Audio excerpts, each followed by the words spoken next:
আল্লাহ পাক রব্বুল আলামিন বলেন, হুয়াল্লাযী জাআলাশ শামসা দিয়াআন ওয়াল কমার, যিনি সূর্যকে রশ্মিময়, চন্দ্রকে জ্যোতিপূর্ণ করে আল্লাহ তাআলা সৃষ্টি করেছেন, এবং এই চন্দ্র এবং সূর্যর পরিভ্রমণের জন্য বিভিন্ন মঞ্জিল তৈরি করেছেন। কি করেছেন? বিভিন্ন রাস্তা তৈরি করে দিয়েছেন, বিভিন্ন রেখা তৈরি করে দিয়েছেন, বিভিন্ন সীমানা তৈরি করে দিয়েছেন। আল্লাহ বলেন যাতে তোমরা বছরের গণনা নির্ধারণ করতে পারো, যাতে তোমরা মাসসমূহের গণনা তোমরা করতে পারো। বছরের গণনা, মাসসমূহের গণনা তোমরা করতে পারো, কারণ এক এক মাসে এক এক স্তর দিয়ে তারা পরিভ্রমণ করে। যদিও আমরা দেখি এক জায়গা থেকে উঠে এক জায়গায় ডোবে, কিন্তু তাদের কক্ষপথ, তাদের চলার পথ আলাদা আলাদা। কথা বোঝেন নাই? আলাদা আলাদা আছে। এরপরে রব্বুল আলামিন বলেন, আল্লাহ এসব যথার্থ উদ্দেশ্য ব্যতি রেখে সৃষ্টি করেননি, অর্থাৎ খামাখা আল্লাহ এগুলাকে সৃষ্টি করেননি। চন্দ্র আল্লাহ খামাখা সৃষ্টি করেননি, সূর্য আল্লাহ খামাখা সৃষ্টি করেননি, এবং তাদের চলার পথকে আল্লাহ আলাদা আলাদা করে খামাখা সৃষ্টি করেননি। আল্লাহ বলেন যে সকল লোক জ্ঞান বুদ্ধি রাখে তাদের জন্য তিনি সব নিদর্শন স্পষ্ট রূপে বর্ণনা করেন। রব্বুল আলামিন সূরা ইয়াসিনে বলেন, লাশ-শামসু ইয়ানবাগি লাহা আন তুদরিকাল কমারা ওয়ালাল লাইলু সাবিকুন নাহার ওয়া কুল্লুন ফি ফালাকি ইয়াসবাহুন। সঠিক জ্ঞানী হইবে যাহারা, আপন মনে বুঝিবে তাহারা, রাত্র পারে না আগে যাইবার, দিনের স্থান করিতে অধিকার, সূর্য বাদে না চন্দ্রের গায়েতে, চন্দ্র পারে না সূর্যকে ধরিতে, যার যে স্থান বহাল রাখিয়া ভ্রমণ করিতেছে আল্লাহকে ধরিয়া। যার যে স্থান বহাল রেখে ভ্রমণ করে কাকে ধরে? যারা বললেন না তারা কি বলতে চান? জবান খোলেন। কাকে ধরে? আল্লাহকে ধরে তারা ভ্রমণ করে, যার যার স্থান। প্রায় 28টি পথ চন্দ্রের আলাদা আলাদা, এক এক দিন এক এক পথ দিয়ে ভ্রমণ করে। কি করে বলেন? এক এক দিন পরিভ্রমণ করে। এই জন্য মাস আলাদা করা যায়, বছর আলাদা করা যায়, এইভাবে দিন আলাদা নির্ণয় করা যায়। আমার ভাইরা, রব্বুল আলামিন আরেক জায়গায় বলেন সূরা বানী ইসরাঈল আয়াত নাম্বার 12, ওয়াজআলনাল লাইলা ওয়ান নাহারা আয়াতাইনি ফামাহাউনা আয়াতাল লাইল وجعلنا آية النهار مبصرة لتبتغوا فضلا من ربكم ولتعلموا عدد السنين والحساب وكل شيء فصلناه تفصيلا. কোন সূরা? জোরে বলেন। সূরা বানী ইসরাঈল 15 নম্বর পারার শুরু, যে সূরা, যে শুরুতে মিরাজের আলোচনা আসছে। এই সূরার কত নম্বর আয়াত বলেছি? 12 নম্বর আয়াত। আল্লাহ পাক রব্বুল আলামিন বলেন, আমি রাত ও দিনকে দুটি নিদর্শন রূপে সৃষ্টি করেছি। বুঝেন, রাত ও দিনকে দুটি নিদর্শন রূপে সৃষ্টি করেছি, অতঃপর রাতের নিদর্শনকে অন্ধকার করেছি, আর দিনের নিদর্শনকে করেছি আলো, যাতে তোমরা নিজ প্রতিপালকের অনুগ্রহ সন্ধান করতে পারো, এবং যাতে তোমরা বছর সংখ্যা, মাসের দিন হিসাব গণনা করতে পারো। তাহলে রাত একটা নিদর্শন, দিন একটা নিদর্শন। দিন কিসের নিদর্শন?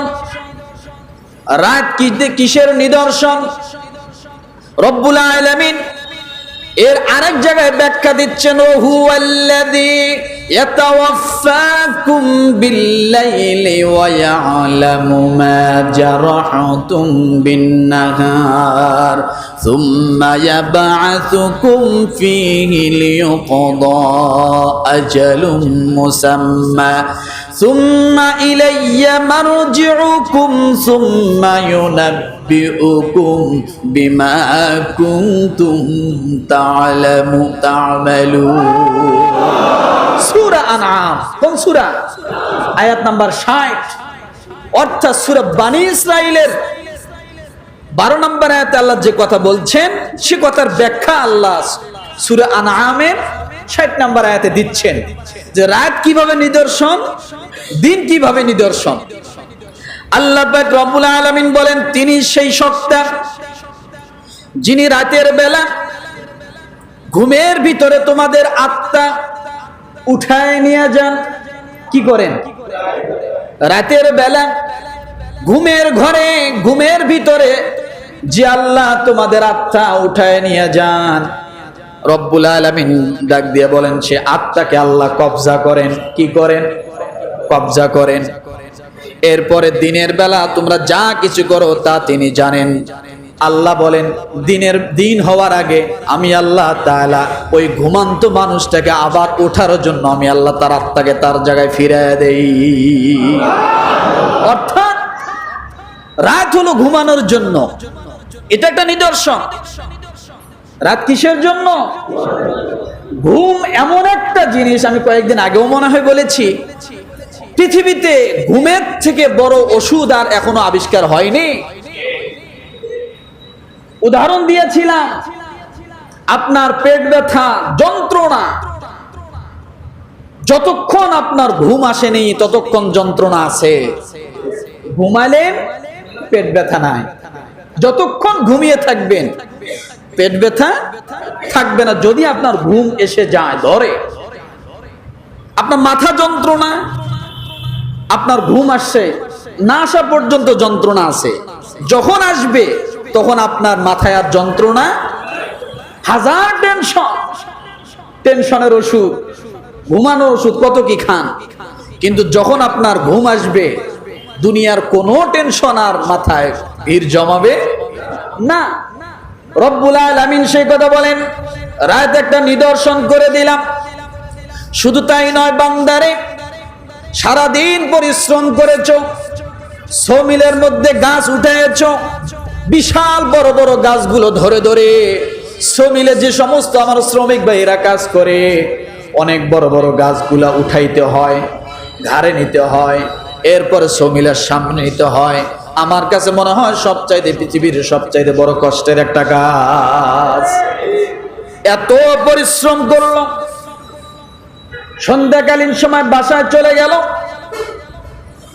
ওই বান্দা কয়েকটা লোকমা খাবার যখন তুলে দিল মুখের ভিতরে, শরীরের মধ্যে তার ব্যথা, সারাদিন পরিশ্রম করেছে।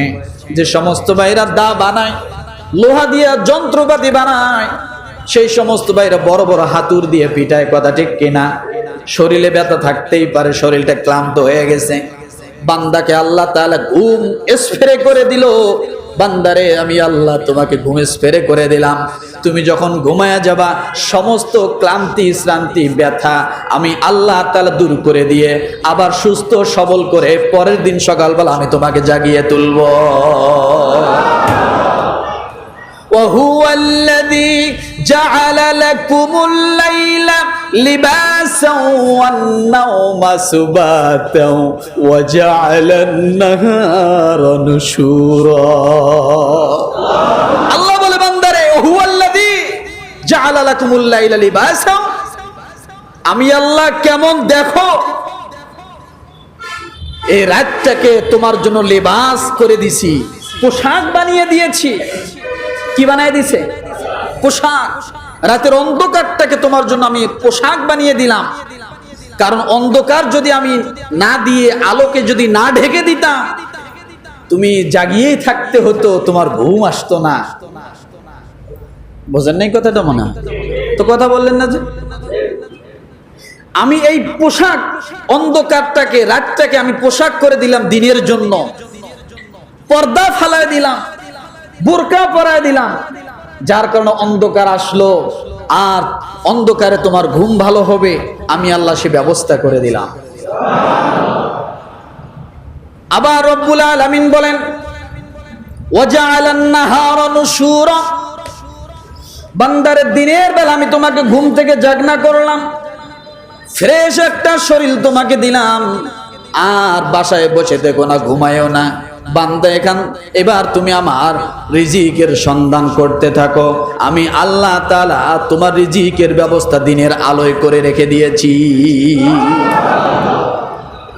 রিজিকের সন্ধানের জন্য দিন, আর দিনে পরিশ্রম করতে যায় শরীর যে ক্লান্তি শ্রান্তি হলো, এটা মিটানোর জন্য, সুস্থতার জন্য আল্লাহ দিলেন কি? কথা বলেন রাত। আমার ভাইরা, এরপরে রব্বুল আলামিন ওই আয়াতে কি বলেন? সূরা আনামের 60 নম্বর আয়াতে, রাতে মৃত্যু দেই, দিনের বেলা আমি আল্লাহ আবার তোমাকে নতুন একটা জীবন দান করি। কারণ দেখো বান্দারে, কত মানুষ রাতের বেলা ঘুমিয়ে গেছে, বালিশের সঙ্গে ঘুমিয়ে আছে, সকালবেলা স্ত্রী যায় তার হাত ধরে ঝোঁক মারে, শরীর ধরে ঝোঁক মারে, ওই ঘুমান্ত অবস্থায় আল্লাহর বান্দা দুনিয়া থেকে উঠে গেছে, দুনিয়া থেকে শেষ হয়ে গেছে। আল্লাহ বলে আমি এটা করলাম না, আমি আল্লাহ তাআলা নতুন জীবন আবার তোমাকে দান করে দিই, আমি আল্লাহ আবার নতুন করে বাঁচার ক্ষমতা তোমাকে দিয়ে দিলাম। এখান থেকে একটা শিক্ষা হলো সূরা আনামের 60 নম্বর আয়াত, যে মানুষ প্রতিদিন মরে, প্রতিদিন জীবিত হয়। বুঝেন? তাহলে প্রতিদিন মানুষ একটা করে নতুন জীবন পায়। কি পায় বলেন তো? মানুষ প্রতিদিন একটা করে নতুন জীবন পায়। তাহলে আমরা দিনের বেলা বুঝলাম, মাস সম্পর্কে সূরা তাওবার 36 নম্বর আয়াতে আমরা জেনেছি, বছর সম্পর্কে জানলাম সূরা ইউনূসের 5, বনি ইসরাইলের হলো 12 নম্বর আয়াতে আল্লাহ বছর সম্পর্কেও বর্ণনা করেছেন।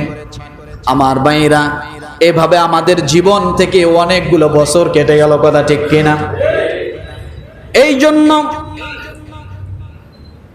রব্বুল আলামিন বছরকে গণনা করার জন্য আল্লাহ তাআলার হাবিব ডাক দিয়ে বলেন, বান্দারে, আল্লাহ তাআলা বছর, মাস, দিন, বছর গণনার জন্য স্থায়ী ক্যালেন্ডার করে দিয়েছেন।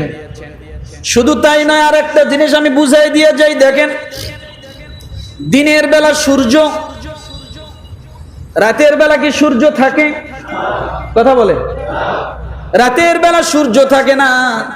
রব্বুল আলামিন ডাক দিয়ে বলে, বান্দারে, দিনের বেলা আলো করে দিলাম, এই আলোটা যদি আমি আল্লাহ রাতের বেলাও দিয়ে দিতাম তাহলে তোমরা চলতে পারতে না। আমি আল্লাহ তাআলা রাতের জন্য তোমরা যেমন ঘরের ভিতরে ডিম লাইট ব্যবহার করো ঘুমের সময়, আমি আল্লাহ তাআলা ডিম লাইট হিসেবে আমি আল্লাহ চন্দ্রকে তোমাদের জন্য নির্ধারণ করে দিলাম, যে আলো দিয়ে শুধু দেখা যাবে, পথ চলা যাবে, কিন্তু এর থেকে বেশি কিছু করা যাবে না। কথা বোঝেন নাই? বাসায় ডিম লাইট আছে না নাই? ওই আলো দিয়ে কি ভাত খাওয়া যায়? হালকা কিছু দেখা যায়। আল্লাহ বলে, বান্দারে, এই চন্দ্রটাকে দুনিয়ার মানুষের জন্য আমি আল্লাহ তাআলা রাতে ডিম লাইট হিসেবে ব্যবহার করে দিলাম। আল্লাহ কত মহান, কথা ঠিক কিনা? তাহলে আমরা হিজরি সন 1445 হিজরির একেবারে কি শেষ প্রান্তে, কথা ঠিক না? এখন কথা হলো, এই 1445 হিজরি, এই হিজরি সনের ইতিহাসটা কি? কারণ আমরা মুসলমান, আমরা হিজরি সন জানি না। বর্তমান সময়ের ছেলেপেলেরা হিজরি সন বুঝবেই না, কথা ঠিক না? আমরা এখন সবচাইতে বেশি চর্চা করি কোনটা? কোনটা? কোনটা বলেন? ইংলিশ। আসলে কি ওটা ইংলিশ? যেটাকে আপনারা আমি ইংরেজি বলি, ইংরেজি সন, আসলে কি ওটা ইংরেজি সন? নো, ওটা ইংরেজি সন নাই। এখন আসুন, বছর গণনার জন্য দুইটা পথ। কয়টা? এক নাম্বার সৌর, অর্থাৎ সূর্যের মাধ্যমে গণনা। আমরা যে সূরা ইউনূসের 5, বনি ইসরাইলের 12, এই আয়াতগুলো কি সূর্য এবং চন্দ্রের কথাই তো জানলাম, তাই না? তাহলে বছর গণনার জন্য আল্লাহ ক্যালেন্ডার হিসেবে ব্যবহার করেছেন দুই জিনিসকে। কয় জিনিস? একটা কি? একটা কি সূর্য, আর একটা কি চন্দ্র। দুটাই বছর গণনার জন্য আল্লাহ স্থায়ী ক্যালেন্ডার করে দিয়েছেন। এই দুইটাই ছিল, এই দুইটাই চলে আসছে আল্লাহ যেদিন দুনিয়া সৃষ্টি করেছেন আসমান জমিন তখন থেকে। তাহলে দুইটা ক্যালেন্ডার, একটা চন্দ্র আর একটা সূর্য। আমার ভাইরা, এই ক্যালেন্ডার গণনা এটা অনেক আগে থেকে ছিল। যেমন ইব্রাহিম আলাইহিস সালাম যখন তিনি যখন মূর্তি পূজাকে বাধা দেওয়ার জন্য নমরুদের থেকে আক্রমণাত্মক হলেন, আর নমরুদের অগ্নিকাণ্ডে যখন তাকে নিক্ষেপ করা হলো, তখন ইব্রাহিম আলাইহিস সালামের সন্তানেরা পরবর্তীতে ওই দিনকে কেন্দ্র করে তারা একটা ক্যালেন্ডার নির্ধারণ করলেন, যে নমরুদ যেদিন কি করছে, আগুনে ফালাই দিছে, ওই দিনকে অনুসরণ করে আমরা একটা ক্যালেন্ডার তৈরি করলাম। চলতে থাকলো। এরপরে আবার কিছু ইব্রাহিম আলাইহিস সালাম আর কিছু সন্তান ওনারা আরেকটা নিলেন, সেটা হলো কাবা ঘর যেদিন নির্মাণ করবেন শুরু করছেন, সে কাবা ঘরের নির্মাণের ঘটনাকে কেন্দ্র করে তারা একটা ক্যালেন্ডার তৈরি করলো। তাহলে ক্যালেন্ডার তৈরি ইব্রাহিম আলাইহিস সালাম থেকেও কি পাওয়া যাচ্ছে। আর আল্লাহ তাআলা সৃষ্টি করেছেন কখন? দুনিয়া এবং আসমান জমিন যখন কি করছেন, সৃষ্টি করেছেন তখন। আমার ভাইয়ের এইভাবে একের পর এক এক জাতি এক এক সময় তাদের মন মতো করে তারা ক্যালেন্ডার তৈরি করেছিল, চলতেই থাকলো। আরবদের ক্যালেন্ডার আলাদা ছিল, পারস্যদের ক্যালেন্ডার আলাদা ছিল, রোমানদের ক্যালেন্ডার আলাদা ছিল, কিন্তু তাদের ক্যালেন্ডারগুলো ছিল কোনো দিনকে অর্থাৎ কারো জন্মকে কেন্দ্র করে, কারো মৃত্যুকে কেন্দ্র করে, ওই দিবসগুলোকে কেন্দ্র করে তারা ক্যালেন্ডার তৈরি করত। আমার ভাইরা, নবী আলাইহিস সালাতু ওয়াস সালাম দুনিয়াতে আসার 200 বছর আগেও ক্যালেন্ডার ছিল।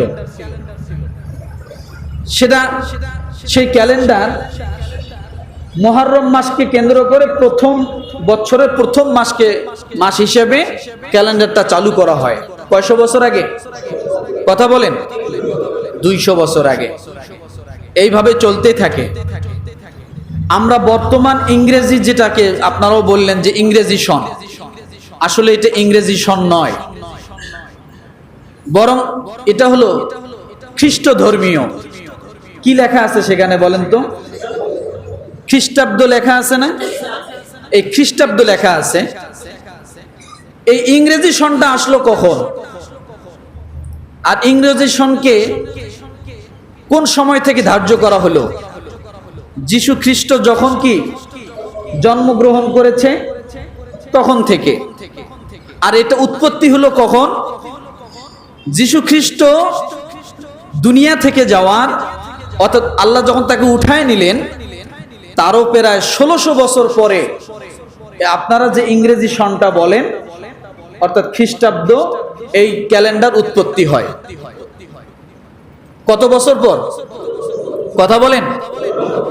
1600 বছর পর পোপ অষ্টম গ্রেগরি তৎকালে প্রচলিত প্রাচীন রোমান জুলিয়ান ক্যালেন্ডার সংশোধন করে যিশু খ্রিস্টের জন্মকে সাল গণনার শুরু ধরে পঞ্জিকা প্রচলন করে, যা গ্রেগরিয়ান ক্যালেন্ডার নামে পরিচিতি পায়। কি ক্যালেন্ডার? গ্রেগরিয়ান। আমরা বলি কি ইংরেজি। কথা ঠিক না? আমার ভাইয়া, তাদের ধারণাটা কি ছিল দেখেন। যিশু খ্রিস্টকে তারা প্রভু মানে। কি মানে বলেন? বা উপাস্য, তাকে উপাস্য করা যায়, এটা তারা মানে। এবং আবার কিছু সংখ্যক আছে তারা আল্লাহর সন্তান হিসেবে মানে। কি হিসেবে মানে? এটার উপর ভিত্তি করে তারা এই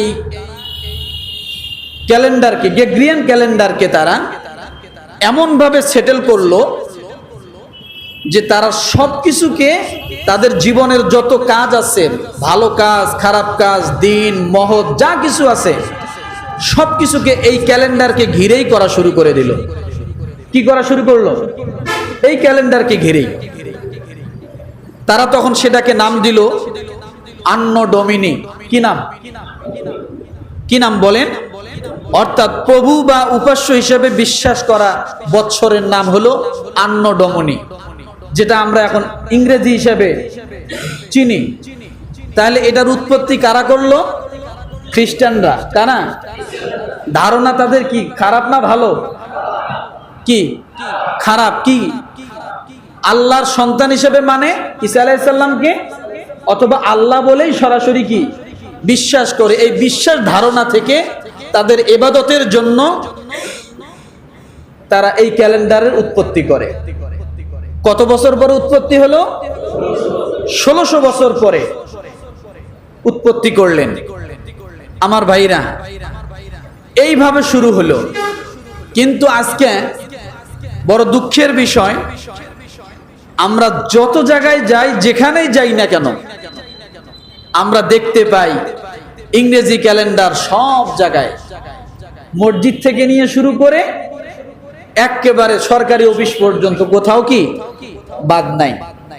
কিন্তু আসলে প্রকৃতপক্ষে ক্যালেন্ডার মূল বৈশিষ্ট্য এবং ক্যালেন্ডার আল্লাহ পাকের ইঙ্গিত প্রদত্ত, সেটা হলো চন্দ্র মাসের ক্যালেন্ডার। কি মাসের ক্যালেন্ডার? কি মাসের ক্যালেন্ডার? চন্দ্র মাসের ক্যালেন্ডার। কিন্তু এই যে গ্রেগরিয়ান ক্যালেন্ডার, এটা সৌরজগতের সাথে মিল করা। কিসের সাথে? সৌরজগতের ক্যালেন্ডারের কোনো পরিবর্তন হয় না। ভালো করে বুঝুন, সৌরজগতের ক্যালেন্ডারের কোনো পরিবর্তন হয় না। জুলাই মাস যখন আসবে আজীবন কি তখনই আসবে। জুন, জুলাই এই মাসগুলো বর্ষাকাল না? আপনি ইংরেজি সনগুলো যায় দেখেন, এই মাসগুলো কখন আসে? বর্ষাকাল আসে। তো এখন কি মাস চলছে? বর্ষাকাল চলছে। তখন আপনি যদি এই গ্রেগরিয়ান ক্যালেন্ডারকে ব্যবহার করতে যান, আমরা যদি গ্রেগরিয়ান ক্যালেন্ডারকে অনুসরণ করি, খ্রিস্টাব্দ ক্যালেন্ডারকে যদি অনুসরণ করি, তাহলে এই মুসলিম জাতিকে আজীবন একটা সময়ে যে ইবাদত করবে, ওই ইবাদতটা শুধু একটা সময়ে চলবে। এই ইবাদতের কোনো পরিবর্তন, সময়ের কোনো পরিবর্তন হবে না। জুন মাসে কুরবানি দিছেন, আজীবন জুন মাসেই কুরবানি দিতে হবে। বুঝার জন্য বলছি। আপনি মে মাসে রোজা রাখছেন, আজীবন মে মাসে রোজা রাখতে হবে। কিন্তু চন্দ্র মাস এমন একটি মাস, এমন একটি ক্যালেন্ডার আল্লাহ ব্যবস্থা করে দিয়েছেন, প্রতি 33 বছর পর পর আপনি যদি লক্ষ্য করেন, আপনি সারা বছর রোজা রাখছেন। সুবহানাল্লাহ বলেন। 33 বছর পর পর আপনি কি সারা বছরের সময়গুলোতে কি করছেন? রোজা রেখেছেন। সারা বছরের সময়গুলোতে আপনি হজ করেছেন। সারা বছরের সময়গুলোতে আপনি যাকাত দিয়েছেন। সারা বছরের সময়গুলোতে আপনি কুরবানি দিয়েছেন। প্রতি 33 বছর পর পর। কত বছর পর পর? 33 বছর পর পর।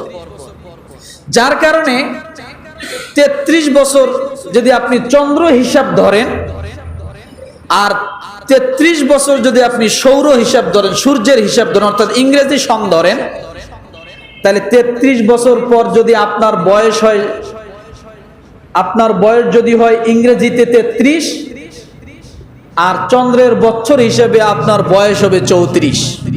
কত? চন্দ্রের বছর যদি আপনি হিসাব ধরেন, তাহলে আপনার বয়স কত? 34। আর ইংরেজি বছর যদি আপনি হিসাব ধরেন, তাহলে আপনার বয়স কত? 1 বছর ডিফারেন্স হয়ে যাবে 33 বছর পর পর। আপনি দেখেন, আমরা রোজা রেখেছিলাম, এক সময় কনকনে শীত ছিল, ছিল না? মা ডাকতো, উঠতে পারতাম না, কষ্ট হতো।